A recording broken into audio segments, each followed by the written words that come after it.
Pada video ini, topik yang akan kita bahas adalah memasuki pasar global. Sejumlah poin bahasan yang dibahas dalam topik kali ini. Yang pertama adalah faktor-faktor apa saja yang harus direview oleh perusahaan sebelum memutuskan untuk memasuki pasar luar negeri. Yang kedua adalah bagaimana perusahaan mengevaluasi dan memilih pasar asing untuk dimasuki.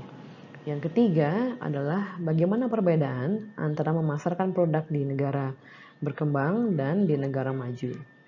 Yang keempat adalah apa saja cara-cara untuk memasarkan produk di pasar luar negeri.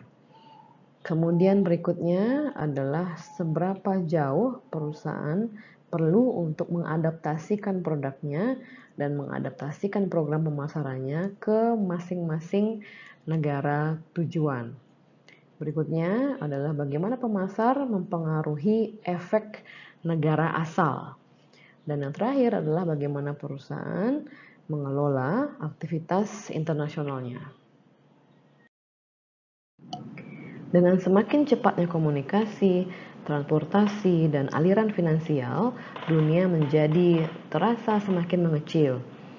Berbagai negara semakin multicultural dan produk dan juga layanan yang dikembangkan di satu negara, produk dan layanan ini mereka mendapatkan penerimaan yang antusias di negara-negara lain. Suatu ilustrasi dari adanya globalisasi yaitu penerimaan produk global di seluruh dunia, yaitu seorang pebisnis Jerman. Dia menggunakan setelan yang terbuat di Italia untuk bertemu dengan temannya yang merupakan warga Inggris. Mereka bertemu di suatu restoran Jepang. Kemudian pebisnis Jerman ini pulang ke rumahnya untuk meminum vodka yang berasal dari Rusia untuk kemudian menonton movie dari Amerika yang ditonton pada suatu TV yang diproduksi di Korea. Jadi ini adalah contoh bagaimana kita sudah menjadi global citizenship, yaitu kita mengkonsumsi produk-produk tidak hanya dari domestik negara kita sendiri, tapi produk global. Pasar negara-negara berkembang yang mereka merangkul kapitalisme dan juga konsumerisme telah menjadi target pasar yang sangat menarik bagi perusahaan-perusahaan multinasional. Ini negara-negara berkembang, contohnya adalah salah satunya Indonesia. Jadi pasar negara berkembang ini selain menjadi target pasar yang sangat menarik, mereka menciptakan juga powerhouse pemasaran sendiri di negaranya. Artinya pemain-pemain lokal di negara berkembang mereka juga menjadi raja di negaranya sendiri, yaitu menjadi pemimpin pasar negaranya sendiri, dan semakin seiring dengan berkembangnya skala bisnis mereka, mereka juga akan menjadi pemain yang tangguh yang juga dapat menyaingi perusahaan multinasional lain yang sudah terlebih dahulu ada dalam memasuki pasar global. Topik bahasan yang pertama adalah memutuskan apakah akan memasuki pasar luar negeri. Terdapat beberapa faktor yang dapat menarik perusahaan untuk memasuki arena pasar internasional. Yang pertama adalah pasar internasional ini memberikan peluang profit yang lebih baik dibandingkan dengan hanya melayani pasar domestik satu negara saja. Kemudian alasan yang kedua adalah perusahaan memerlukan customer base yang lebih besar untuk dapat meraih economies of scale. Economies of scale ini artinya adalah kemampuan perusahaan untuk menurunkan biaya produksi per unit dengan cara memproduksi lebih banyak. Kenapa? Karena dengan memproduksi lebih banyak, fixed cost seperti contohnya adalah sewa lahan atau biaya pabrik dan lain-lain, itu akan semakin menurun, dapat ditekan dengan semakin banyaknya unit produk yang diproduksi. Sehingga biaya fixed cost ini dapat dibebankan pada produk yang semakin banyak jumlahnya, sehingga cost produk per unit dapat ditekan. Dengan itu, perusahaan dapat menetapkan harga jual yang lebih murah ke pasar, sehingga mereka menjadi lebih kompetitif di pasar dibandingkan dengan produk-produk pesaing. Nah, ini menjadi alasan mengapa perusahaan memasuki pasar internasional.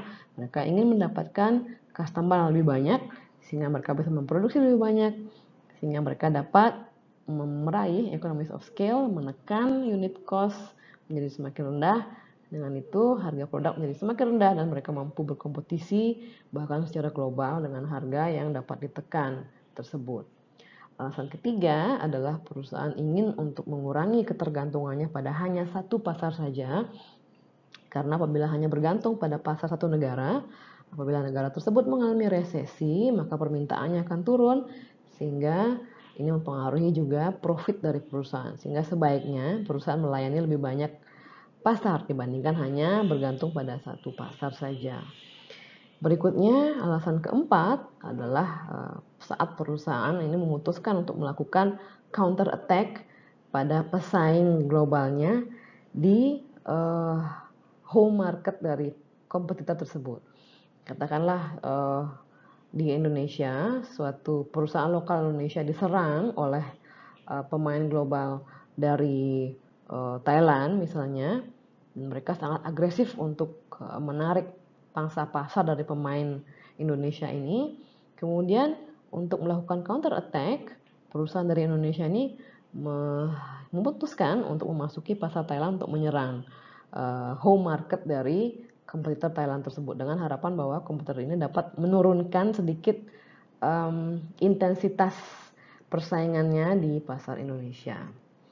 Kemudian berikutnya adalah alasannya adalah saat konsumen ini sudah banyak yang keluar negeri dan mereka membutuhkan layanan internasional. Umumnya ini pada produk-produk seperti layanan perbankan, di mana banyak konsumen yang kemudian konsumen-konsumen bank yang keluar negeri dan mereka menginginkan bahwa bank mereka juga menawarkan layanan internasional bagi mereka untuk melakukan aktivitas finansial di luar negeri. Jadi ini merupakan alasan bagi bank-bank untuk memasuki pasar internasional untuk dapat melayani konsumen mereka dengan lebih baik.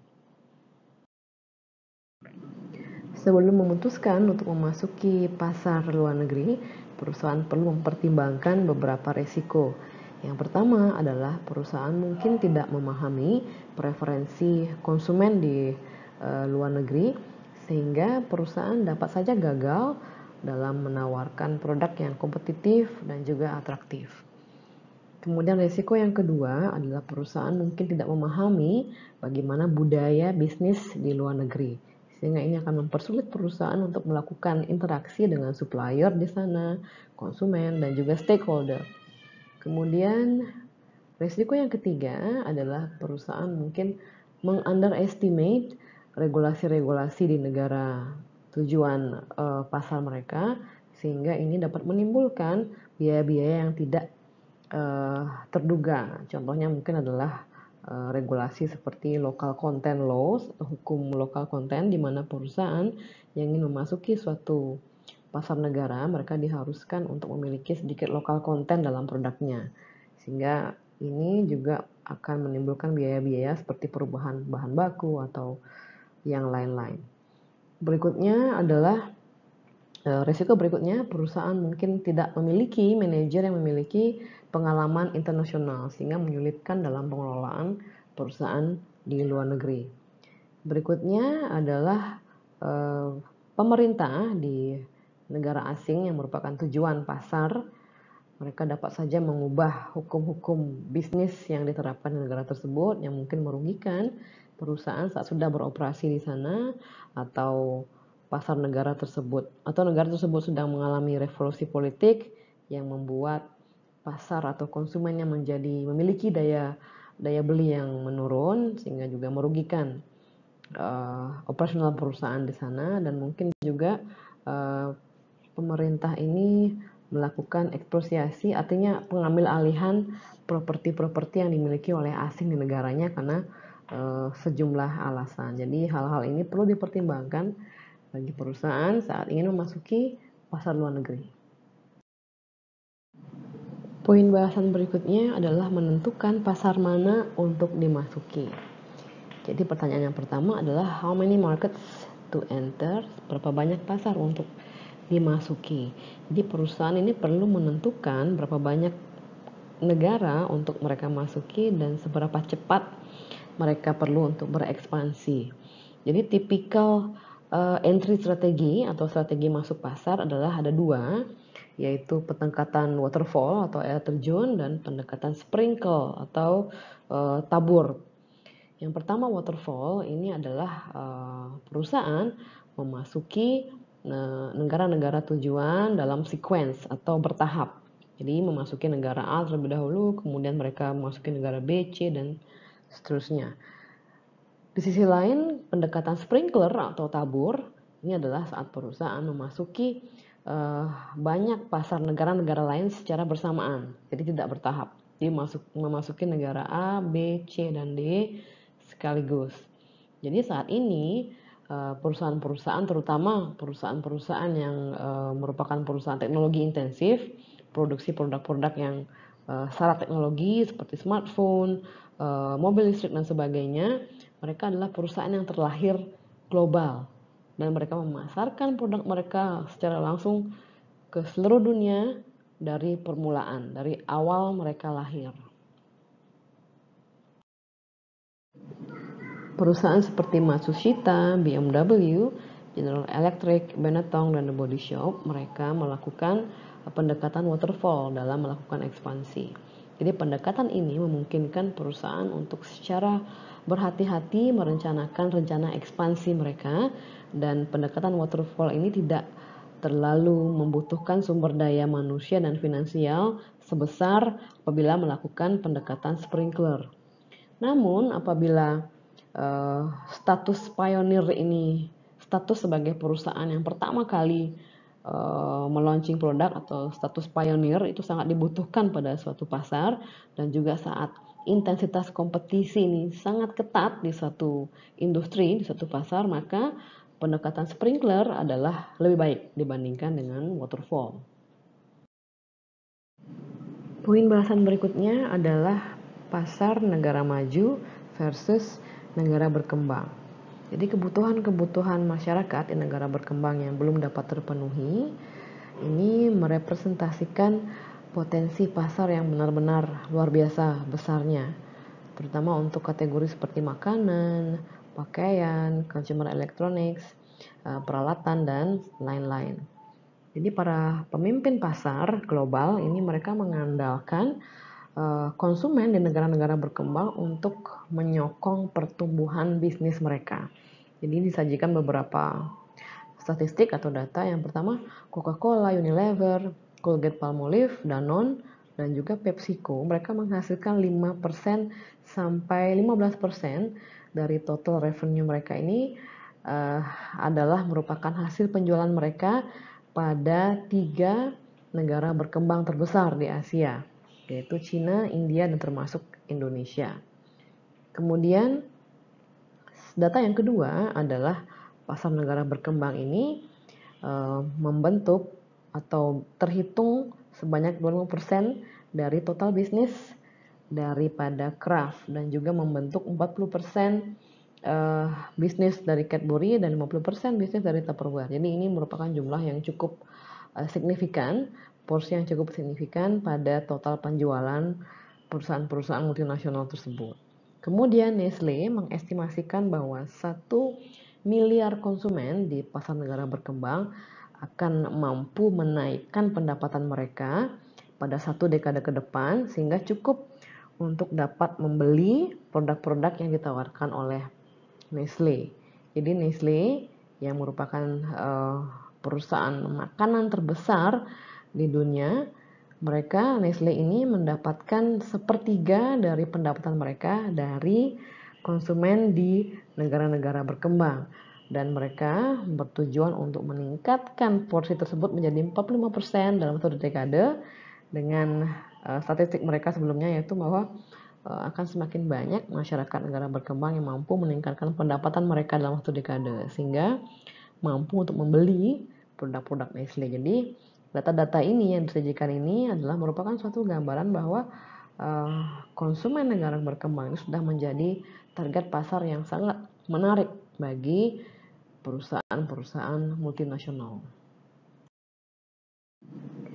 Total populasi negara maju hanyalah 20% dari total populasi dunia, sementara 80%-nya berasal dari penduduk masyarakat negara-negara berkembang.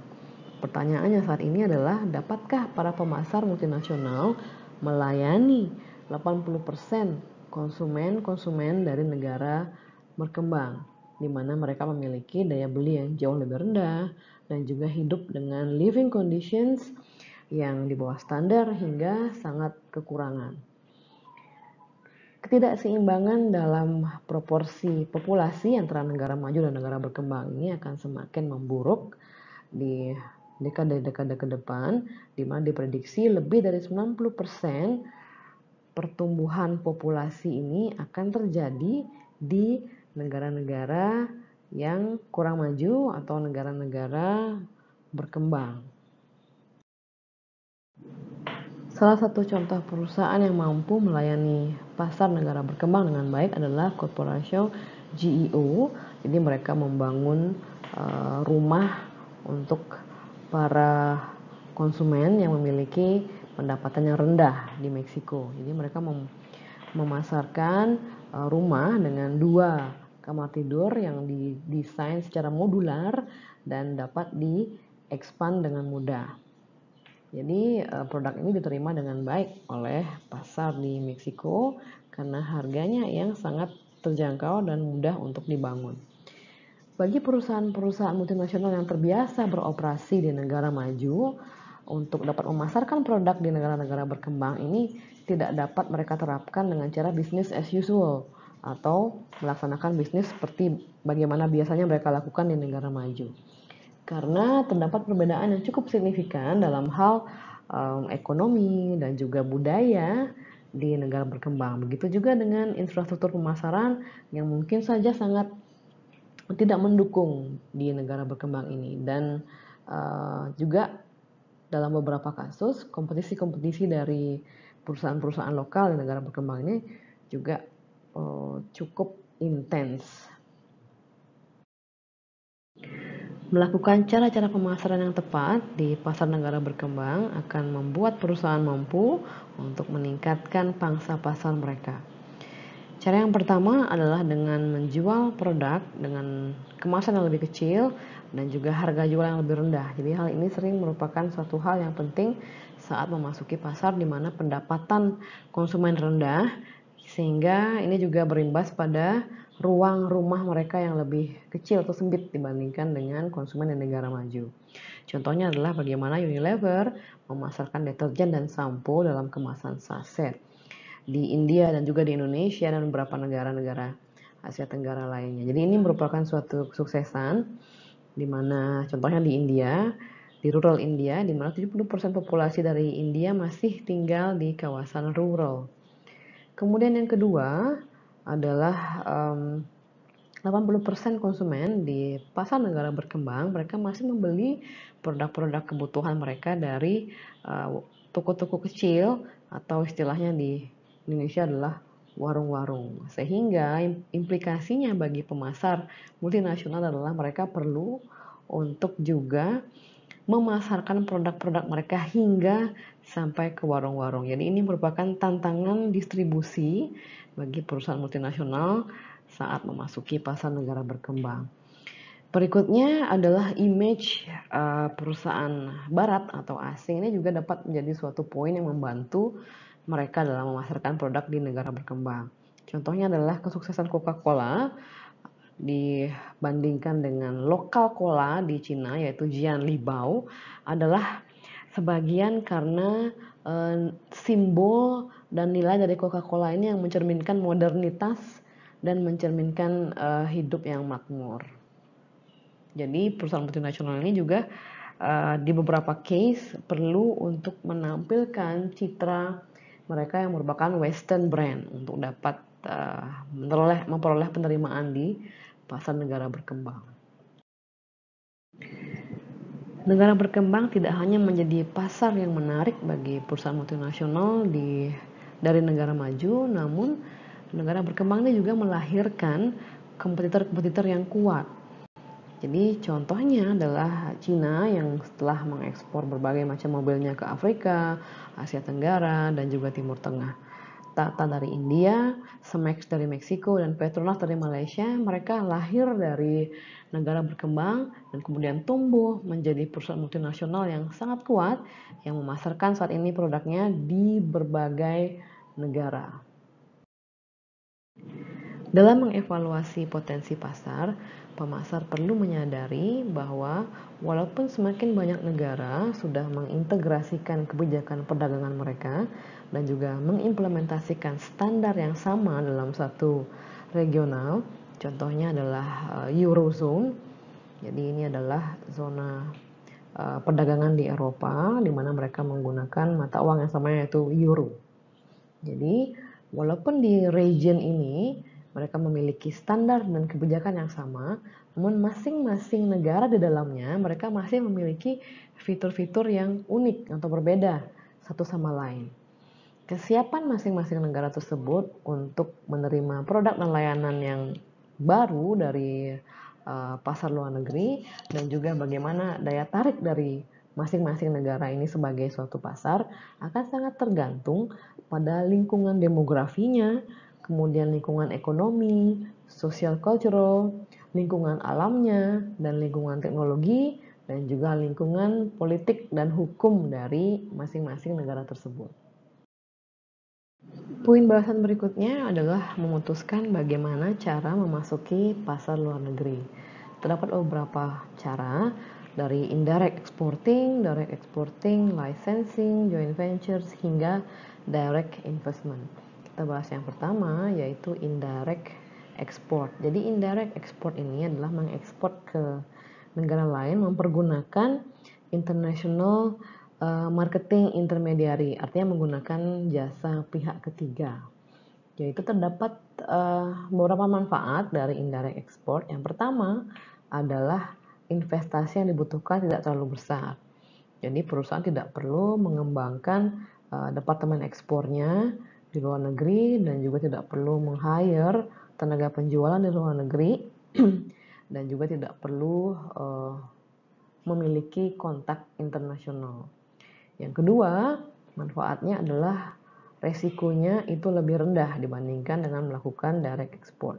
Karena perantara atau agent yang mereka rekrut untuk membantu melakukan ekspor, mereka akan memberikan pengetahuan mengenai tata cara ekspor dan juga memberikan layanan dalam membantu melakukan ekspor. Jadi dalam hal ini perusahaan akan membuat kesalahan yang lebih sedikit.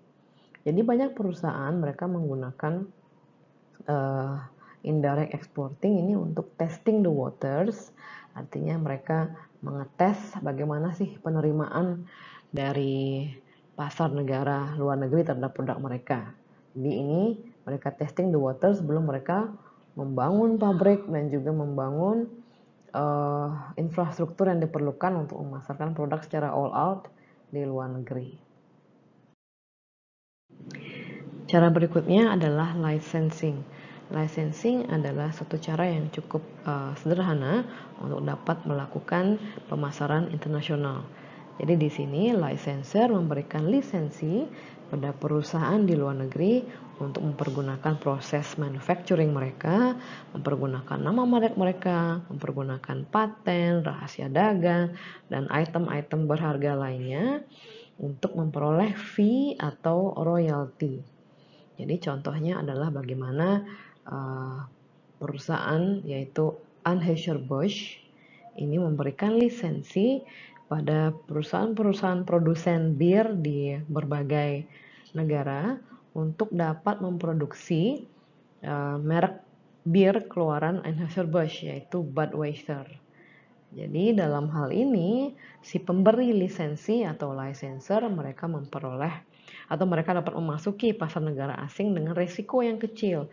Artinya di sini mereka tidak perlu membangun pabrik dari awal dan melengkapi berbagai macam dokumen yang diperlukan untuk men-set up perusahaan asing di satu negara. Jadi mereka memasuki pasar negara dengan resiko yang kecil, hanya memberikan lisensi saja dan memperoleh royalti. Di sisi lain, si penerima lisensi atau licensee mereka ini memperoleh suatu pengetahuan akan memproduksi suatu produk itu seperti apa, dan mereka juga mendapatkan nama merek yang bergengsi untuk bisa mereka pasarkan walaupun mereka harus membayar royalti.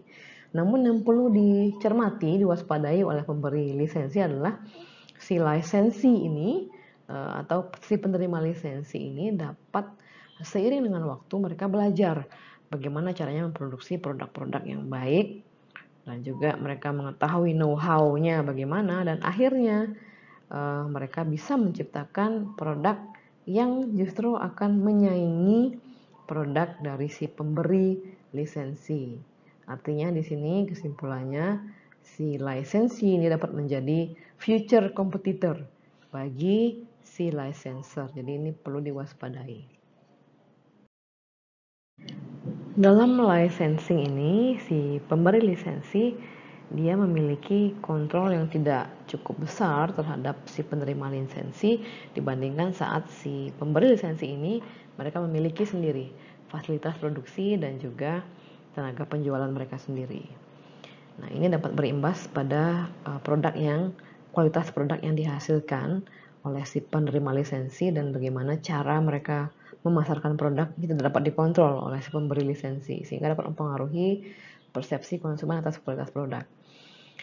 Kemudian pada saat lisensi ini atau penerima lisensi ini sangat sukses di pasar, artinya si pemberi lisensi ini kehilangan peluang profit kalau saja mereka memproduksi sendiri produk tersebut di negara tujuan dan tidak memberikan lisensi.